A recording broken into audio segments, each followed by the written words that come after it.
The Mexican apartment scandal. Hey, it's Susan. Welcome to this morning's episode of a War Crimes Unit. Hey, nice to see ya.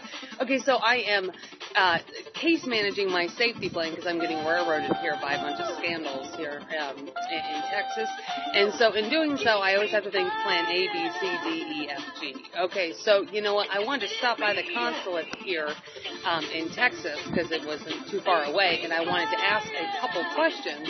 And one of them was the Mexican immigration in Mexicali explained to me if I wanted to lease an apartment in Mexico, then I have to get some kind of something from the Mexican government. And they explained to me that the consulate could help me with that. I was like, okay. So, you know, I wanted to get that information in case I choose to exercise that in the future.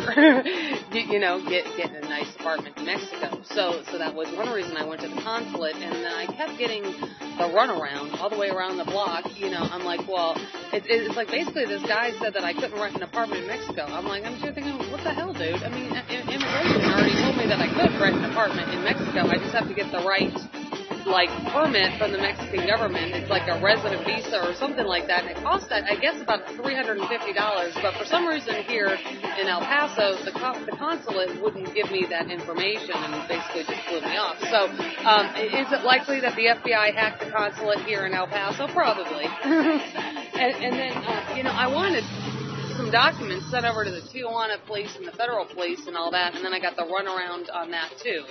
Mainly this recent letter from U.S. Congressman Beto O'Rourke that talks about, you know, the Justice Department, and they had to contact the Justice Department because I've had some pretty big scandals that have occurred in Mexicali, in Nogales, down in Mexico City, Guadalajara, Tijuana, and so forth.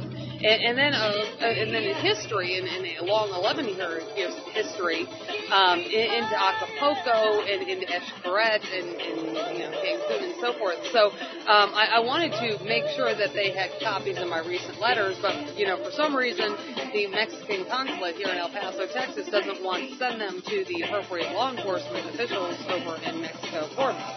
So, you know, so I said, the FBI's probably hacked him here.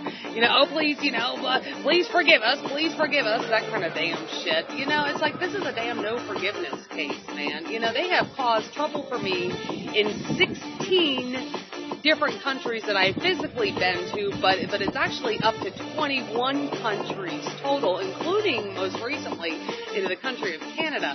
So, you know what, I mean, I'm just, this is like a no forgiveness kind of situation. But basically, I was just kind of getting the ambience and feeling that somebody has hacked the consulate here in El Paso, Mexican Consulate, probably with the same bunch of shit in which they hacked Mexican immigration down in Tijuana a few months ago, pushing me back to the FBI. You know, the FBI probably called and begged them for forgiveness or made up some kind of bullshit and stuff like that and interfere with my affairs with the Mexican government. So, you know, well, whatever. I love the country of Mexico, no problem. I'll vacation there anytime. But, you know, as far as anything else, I don't know.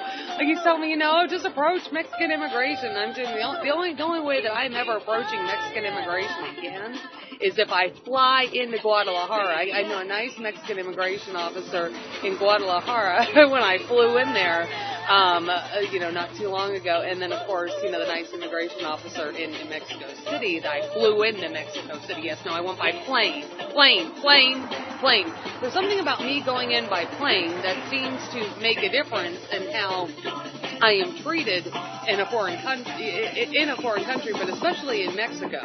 See, no problems with Mexican immigration in Mexicali. I've flown into Mexicali a couple times. No problems with me, you know, with immigration in Guadalajara or in Mexico City because I have gone there by plane. And as far as I know, no problems going into Cancun and stuff. But for some reason, if I travel into Mexico not by plane, there seems to be an issue, including most recently down in Juarez when I actually came through into Juarez, presented myself to Mexican immigration. They stamped my passport. They stamped my U.S. passport, but they wouldn't give me the little tourist visa that I'm supposed to have when I'm in Mexico. And then when I ended up flying back into Mexicali, I had to approach, you know, Mexican immigration in Mexicali, and I'm like, aren't they supposed to give me this tourist pass? And they're like, yeah, they're supposed to. Right. So there's something about me going in by plane that seems to click into fraud into everybody's head, dude. stuff, but I don't know. I mean, was I supposed to fly into the Mexican Consulate here in El Paso today? Perhaps maybe if I would have landed by plane into their office, maybe I would have gotten a different answer. But that's today's episode of War Crimes Unit. Keep your stun gun, machine gun, or automatic weapon handy. There are no criminals and terrorists out there, not me.